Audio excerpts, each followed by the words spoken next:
Hi ඉතින් මං අද කෙමිකල් භාවිතා නොකර ස්වභාවිකවම කොණ්ඩෙට කෙරටින් ට්‍රීට්මන්ට් එකක් කරන විදිය තමයි අද ගෙනාවේ. ඉතින් කොණ්ඩේ වියළලා කැඩෙන සුළුයි නම් නිරෝගී නැති හිස කෙස් ශක්තිමත් කරන හොඳ කෙරටින් ට්‍රීට්මන්ට් එකක් මේක.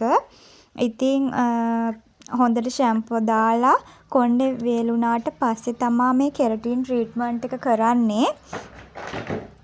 ඉතින් මම අද ස්වභාවික කෝමාරිකයි පොල් ඒ වගේම හාල් අරන් තියෙනවා තම්බපු.